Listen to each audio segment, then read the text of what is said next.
ചന്ദ്രികയിൽ അലിയുന്ന ചന്ദ്രാന്തത്തിന്റെ എല്ലാ പ്രിയപ്പെട്ട പ്രേക്ഷകർക്കും മെട്രോ സ്റ്റാറിലേക്ക് സ്വാഗതം. അപ്പോൾ നമ്മുടെ ചന്ദ്രികയിൽ അലിയുന്ന ചന്ദ്രാന്തത്തിൽ ഗാഥയെ പൂട്ടാൻ വേണ്ടിയിട്ട് പിങ്കിയും മോഹിനിയും പവിത്രയൊക്കെ നടത്തിയ ആ ഒരു കെണി നമ്മുടെ നന്ദ പൊളിച്ചടുക്കിയിട്ടുണ്ട്. അങ്ങനെ അതേപടി ലക്ഷ്മിയോട് പറയുകയും ചെയ്തിട്ടുണ്ട്. അപ്പൊ ഇനി എന്തൊക്കെയായിരിക്കും ഇന്ദിവരത്തിൽ നടക്കാൻ പോകുന്ന ഭൂകമ്പങ്ങൾ എന്ന് നമുക്ക് നോക്കാം. അതിനു മുൻപ് ആദ്യമായിട്ടാണ് ഈ ചാനൽ കാണുന്നതെങ്കിൽ തീർച്ചയായിട്ടും സബ്സ്ക്രൈബ് ചെയ്യുക. അപ്പോൾ ഞങ്ങളുടെ പുതിയ സീരിയൽ റിവ്യൂ വീഡിയോസ് എല്ലാം നിങ്ങൾക്ക് ലഭിക്കുന്നതായിരിക്കും. അപ്പോൾ വലിയ ഒരു ഇൻട്രസ്റ്റിംഗ് ആയിട്ടാണ് ഇപ്പോൾ മുന്നോട്ട് പോയിക്കൊണ്ടിരിക്കുന്നത്. നമ്മുടെ എന്തായാലും നന്ദ എല്ലാ സത്യങ്ങളും ലക്ഷ്മിക്ക് പറഞ്ഞ് മനസ്സിലാക്കി കൊടുത്തിട്ടുണ്ട്. അപ്പോൾ ഇതെല്ലാം കേട്ടിട്ട് ലക്ഷ്മിക്ക് ഭയങ്കര ദേഷ്യമായി. കാരണം ആ നന്ദയോടും ഗാഥയോടും ഉള്ള ആ ഒരു ദേഷ്യം തീർക്കാൻ വേണ്ടിയിട്ട് ആ ഒരു മിണ്ടാ പ്രാണിയാണോ കൊന്ന് കളഞ്ഞത്, അങ്ങനെയാണോ അവരെ പകരം തീർക്കേണ്ടത് എന്നൊക്കെ പറഞ്ഞുകൊണ്ട് ലക്ഷ്മി ഭയങ്കരമായിട്ട് ദേഷ്യം വന്ന് കലിതുള്ളിക്കൊണ്ട് താഴോട്ട് ഇറങ്ങി പോയിട്ടുണ്ട്. അങ്ങനെ ഇറങ്ങിപ്പോയപ്പോൾ നമ്മുടെ മോഹിനിയും പവിത്രയും പിങ്കി എല്ലാവരും അവിടെ ഉണ്ടായിരുന്നു. അപ്പോൾ മോഹിനിയോട് ചോദിക്കുന്നുണ്ട്, നിന്റെ കൈ എങ്ങനെയാണ് മുറിഞ്ഞത് എന്ന്. അപ്പോൾ അത് കേട്ടപ്പോൾ തന്നെ മോഹിനിക്കും പിങ്കിക്കും ഒരു ഭയങ്കര ഒരു പേടിച്ച് ടെൻഷനൊക്കെ ഉണ്ടായിരുന്നു. എന്നാലും തൻ്റെ കൈ ആ ഒരു കത്തി കൊണ്ട് മുറിഞ്ഞതാണ് ഇല വെട്ടിയപ്പോൾ. അപ്പോൾ നീ എന്തായാലും ഇല വെട്ടിയപ്പോൾ നിന്റെ കൈ മുറിഞ്ഞു, എന്നിട്ട് നീ ആ ഹോസ്പിറ്റലിൽ കൊണ്ടുപോയില്ലേ, സെപ്റ്റിക് ആവത്തില്ല എന്ന് ചോദിക്കുമ്പോൾ ഇല്ല കുഴപ്പമില്ല, അത് ഞാൻ കെട്ടി വെച്ചിരിക്കുകയാണ്, മരുന്ന് ഇട്ടിക്കുകയാണ്, കുഴപ്പമില്ല എന്ന് പറയുന്നുണ്ടെങ്കിലും ലക്ഷ്മി അതൊന്നും കൊണ്ട് വിട്ടുകൊടുക്കാനായിട്ട് തയ്യാറാവുന്നില്ല. ലക്ഷ്മി പറയുന്നത്, നീ ആ കൈയിലെ കെട്ടഴിക്ക്, അപ്പോൾ നമുക്ക് നോക്കാമല്ലോ മുറിവ് വലുതാണോ ചെറുതാണോ എന്ന്, എന്നിട്ട് ഹോസ്പിറ്റലിൽ കൊണ്ടുപോകണോ വേണ്ടേ നമുക്ക് തീരുമാനിക്കാമല്ലോ എന്നൊക്കെ ലക്ഷ്മി പറയുന്നുണ്ട്. അപ്പൊ മോഹിനി അതൊന്നും കേൾക്കാൻ വേണ്ടിയിട്ട് തയ്യാറാവുന്നില്ല. ഇല്ല ഏട്ടത്തി കുഴപ്പമില്ല. അതിന്റെ കൂടെ തന്നെ നമ്മൾ പിങ്കി വന്ന് സപ്പോർട്ട് ചെയ്യുന്നുണ്ട്. കുഴപ്പമില്ല, ചെറിയ മുറിവാണ് ഏട്ടത്തി, അമ്മായി കുഴപ്പമില്ല, എന്തായാലും ഞാൻ മരുന്ന് വെച്ച് കെട്ടിവെച്ച് കൊടുത്തിട്ടുണ്ട്. അപ്പോൾ ലക്ഷ്മി പറയുവാണ്, നിന്നോട് ഞാൻ ഒന്നും ചോദിച്ചിട്ടില്ല, നിന്നോട് അഭിപ്രായം ചോദിക്കുമ്പോൾ നീ പറഞ്ഞാൽ മതി, അല്ലാതെ നീ അഭിപ്രായം പറയാനായിട്ട് വരണ്ട. മോഹിനിയോട് എന്നിട്ട് കെട്ടഴിക്കാൻ വേണ്ടി പറയുന്നുണ്ട്. അവസാനം മോഹിനി അത് ചെയ്യാൻ തയ്യാറാവുന്നില്ല എന്ന് മനസ്സിലായപ്പോൾ നന്ദയോട് കെട്ടഴിക്കാൻ പറയുവാണ്. അപ്പൊ നന്ദ അത് ആ ഒരു കയ്യിലെ കെട്ട് അഴിച്ച് മാറ്റാനായിട്ട് വരുമ്പോൾ മോഹിനി സ്വയം കെട്ടൊക്കെ അഴിച്ച് മാറ്റി കാണിച്ചു കൊടുക്കുമ്പോൾ ഒരു റൗണ്ടിൽ നല്ല പൊള്ളിയതുപോലെ ഇരിക്കുന്നുണ്ട്. അപ്പൊ ഇത് എന്തുകൊണ്ടാണ് മുറിഞ്ഞത് എന്ന് ചോദിക്കുമ്പോഴത്തേക്കും വീണ്ടും പറയുന്നുണ്ട്, ഞാൻ കൈ കത്തി കൊണ്ട് മുറിഞ്ഞതാണ്. അവസാനം മോഹിനിക്ക് ഒട്ടും പിടിച്ചു നിൽക്കാൻ പറ്റുന്നില്ല എന്ന് മനസ്സിലായി. കാരണം ലക്ഷ്മി അത്രത്തോളം എല്ലാ തെളിവുകളും അറിഞ്ഞു വെച്ചിട്ടാണ് ലക്ഷ്മി സംസാരിക്കുന്നതെന്ന് മോഹിനിക്ക് മനസ്സിലായി. അപ്പോൾ തൻ്റെ കയ്യിൽ ആ ഒരു പൊള്ളിയതാണെന്നും എന്തുകൊണ്ട് പൊള്ളിയെന്ന് ചോദിക്കുമ്പോൾ പരിഹാരം ചെയ്തതാണ് എന്ന് പറയുന്നുണ്ട്. അപ്പോൾ വീണ്ടും കള്ളങ്ങൾ പറഞ്ഞ് ഒതുക്കാൻ വേണ്ടിയിട്ട് ശ്രമിക്കുകയാണ്.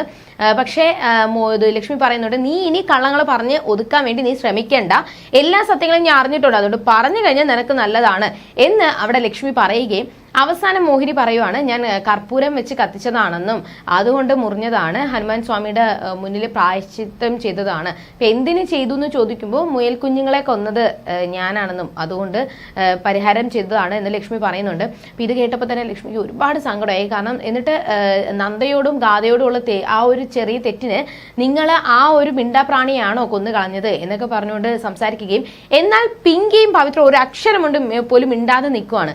കാരണം അവർക്കറിയാം അതിന്റെ ഇടയിൽ കയറി പെട്ട് കഴിഞ്ഞാൽ അവസാനം അവരും കൂടി കുറ്റക്കാരായിട്ട് മാറും, അവരും ഇതിന് ഒരു പങ്കാളിയാണ് എന്ന് തെളിയും. അത് തെളിയാതിരിക്കാൻ വേണ്ടിയിട്ട് ഒന്നും മിണ്ടാതിരിക്കുകയും എല്ലാ പഴിയും സ്വയം മോഹിനി ഏറ്റെടുക്കുന്നുണ്ട്. അമ്മ ഒരുപാട് ഇതിന്റെ പേരിൽ വഴക്കൊക്കെ പറഞ്ഞ് ഒരുപാട് പൊട്ടിത്തെറിച്ച് സംസാരിച്ചതിനു ശേഷം ഇതിങ്ങനെ വിട്ടാൽ പറ്റത്തില്ല, ഇതിനൊരു ശിക്ഷ കൊടുക്കണം എന്ന് നന്ദയും പറയുന്നുണ്ട്. അവസാനം ശിക്ഷ ചെയ്യാനായിട്ട് മോഹിനി തയ്യാറാകും, ഞാനില്ലെങ്കിൽ തയ്യാറാക്കിപ്പിക്കും. എന്നിട്ട് എന്തായാലും പിങ്കി ഇതിന്റെ കൂടെ ഉണ്ടെന്ന് നന്ദയ്ക്ക് മനസ്സിലായി. അതുകൊണ്ട് പിങ്കിയെ കൊണ്ട് തന്നെ ഇത് നമ്മുടെ മോഹിനി അമ്മയ്ക്ക് ഒരു ശിക്ഷ വിധിക്കാൻ വേണ്ടിയിട്ട് നന്ദ പറയുന്നുണ്ട്. എന്നാൽ പിങ്കി പറഞ്ഞത് സോറി പറയട്ടെ, സോറി പറഞ്ഞാൽ പ്രശ്നം തീർക്കട്ടെ എന്നാണ് പിങ്കി പറഞ്ഞത്.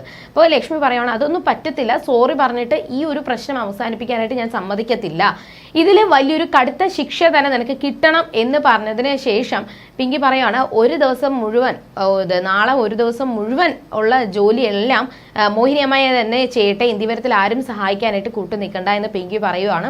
അപ്പോൾ തനിക്ക് തൻ്റെ തെറ്റ് മനസ്സിലായി, എന്തായാലും ഇതിൽ ഇനി പിടിച്ചാൽ കിട്ടത്തില്ല എന്ന് മോഹിനിക്ക് മനസ്സിലായി. അങ്ങനെ മോഹിനി ദേഷ്യത്തോടെ കയറി പോവുകയും എന്നിട്ട് നന്ദയോട് നമ്മുടെ ലക്ഷ്മിയുമായി പറയുന്നുണ്ട്, നീ ചെയ്തത് ഏറ്റവും വലിയ നല്ലതാണ്, നീ ഈ ആ ഒരു സത്യം എന്നോട് പറഞ്ഞില്ല ഇരുന്നെന്നുണ്ടെങ്കിൽ ഉറപ്പായിട്ടും ഞാൻ ഗാഥയ്ക്കെതിരെ തിരിഞ്ഞേനെ. ഗാഥ തെറ്റുകാരിയാണ് എന്ന് ഞാൻ അത്രത്തോളം അവളോട് ദേഷ്യപ്പെട്ട് സംസാരിച്ചിട്ടുണ്ട്. പക്ഷെ നീ ഈ ഒരു സത്യം തെളിയിച്ചത് കൊണ്ടാണ് എനിക്കും ഒരു കുറ്റബോധം മനസ്സിൽ നിന്ന് മാഞ്ഞത്.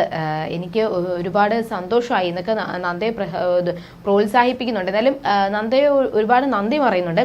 എന്തായാലും നന്ദയ്ക്കും സന്തോഷമായത് ഗാഥയെ കുറച്ചെങ്കിലും അമ്മ ഇഷ്ടപ്പെടാനായിട്ട് തുടങ്ങിയല്ലോ, ആ ഒരു കാര്യത്തിൽ ഒരുപാട് സന്തോഷം എന്ന് നന്ദ പറയുന്നുണ്ട്.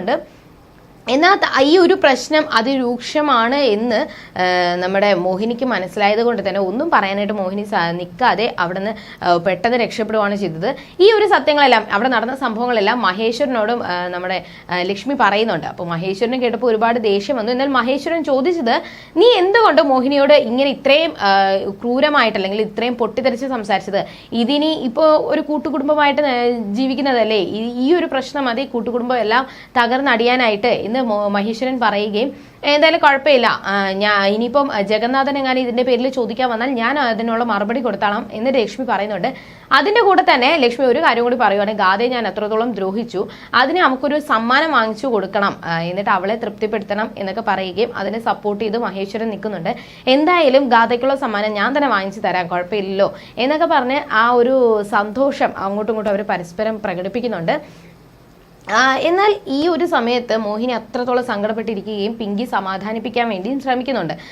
അതായത് എനിക്ക് ആ ഒരു അവസ്ഥയിൽ എനിക്കൊന്നും ചെയ്യാൻ പറ്റത്തില്ല, ഇപ്പോൾ വല്യമ്മ ഉണ്ടായിരുന്നെന്നുണ്ടെങ്കിൽ എനിക്ക് കുഴപ്പമില്ലായിരുന്നു, പക്ഷേ ആ ഒരു സ്ഥാനത്താണെങ്കിൽ പോലും എനിക്ക് അവർ പറയുന്നത് പോലെ ചെയ്യാൻ പറ്റത്തുള്ളൂ, എനിക്ക് അമ്മായി സപ്പോർട്ട് ചെയ്യാൻ പറ്റത്തില്ല എന്ന് പിങ്കി പറയുകയും അതൊന്നും കേൾക്കാൻ വേണ്ടിയിട്ട് മോഹിനി നിൽക്കാതെ, ഞാൻ നിങ്ങൾക്ക് വേണ്ടിയിട്ടാണ്, നിങ്ങളെ രക്ഷിക്കാൻ വേണ്ടിയിട്ടാണ് സ്വയം കുറ്റം ഏറ്റെടുത്തത്, അവസാനം പഴിയെല്ലാം എനിക്കാണ് കിട്ടിയത്, നിങ്ങളാണ് ഈ ഒരു ബുദ്ധി ഉപദേശിച്ചതെന്നും എന്നിട്ട് നിങ്ങൾക്കൊപ്പം ഞാൻ നിന്നതിന് ശേഷം എനിക്കാണ് എല്ലാ കുറ്റങ്ങളും കിട്ടിയത് എന്ന് അവിടെ മോഹിനി പറയുന്നുണ്ട്.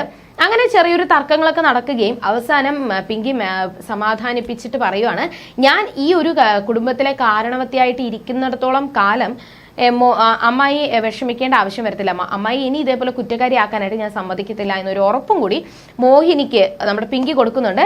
അങ്ങനെ ആ ഒരു സംസാരങ്ങളൊക്കെ കഴിഞ്ഞതിന് ശേഷം മോഹിനി റൂമിലോട്ട് വരുന്ന സമയത്താണ് ജഗന്നാഥൻ അവിടെ നിൽക്കുന്നത് കാണുന്നത്. അപ്പോൾ ജഗന്നാഥനെ കണ്ടപ്പോൾ തന്നെ മോഹിനിക്ക് ഒരുപാട് സന്തോഷമായി. അങ്ങനെ ജഗന്നാഥനോട് സംസാരിക്കാൻ വേണ്ടി പോകുമ്പോൾ ഭയങ്കര ദേഷ്യത്തിലാണ് ജഗന്നാഥൻ നിൽക്കുന്നത് എന്ന് മോഹിനിക്ക് മനസ്സിലായി. അപ്പോൾ എന്താ സംഭവം എന്നൊക്കെ ചോദിക്കുമ്പോൾ ഒരുപാട് ദേഷ്യപ്പെട്ട് സംസാരിക്കുവാണ്.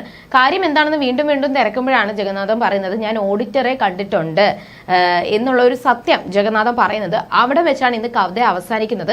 അപ്പോൾ ജഗന്നാഥൻ ഓഡിറ്ററിനെ കണ്ടതിന് ശേഷം ദേഷ്യപ്പെട്ടത് എന്താണെന്ന് ഏകദേശം ഒരു ഊഹം കിട്ടിയിട്ടുണ്ട്. മഹേശ്വരന്റെ കള്ളക്കളികൾ പുറത്തായതാണോ, ഇനി വേറെ എന്തെങ്കിലും സത്യമാണോ എന്ന് ഇതുവരെ വെളിപ്പെടുത്തിയിട്ടില്ല. എന്നാൽ ഈ ഒരു കാര്യങ്ങളൊക്കെ കേട്ടപ്പോൾ പിങ്കി മോഹിനി ഭയങ്കര ടെൻഷൻ അടിച്ച് നിൽക്കുന്നത്, ഭയങ്കര അത്ഭുതത്തോടെ ഞെട്ടി നിൽക്കുന്ന ഒരു രംഗത്തോടെയാണ് ഇന്ന് കഥ അവസാനിക്കുന്നത്. അപ്പോൾ ഇനി എന്തൊക്കെയായിരിക്കും സംഭവിക്കാൻ പോകുന്നത്? മഹേശ്വരൻ്റെ ആ ഒരു തിരിമറി മനസ്സിലാക്കി കഴിഞ്ഞാൽ ഇന്ത്യവരത്തിൽ ഇനി എന്തൊക്കെ പൊട്ടിത്തെറികളായിരിക്കും സംഭവിക്കാൻ പോകുന്നത്? ഈ ഒരു തിരിമറിയുടെ പിന്നാലെ പോയി കഴിഞ്ഞാൽ ഗാഥയുടെ ജന്മരഹസ്യം പുറത്താകുമോ? അങ്ങനെ പുറത്തായി കഴിഞ്ഞാൽ ഇനി എന്തൊക്കെ പ്രശ്നങ്ങളായിരിക്കും നന്ദയും നമ്മുടെ മഹേശ്വരനൊക്കെ കൂടി നേരിടാൻ പോകുന്നത് എന്നൊക്കെ നമുക്ക് വരുന്ന ആളുകളിൽ കണ്ടറിയാം. അതുവരേക്കും ബൈ.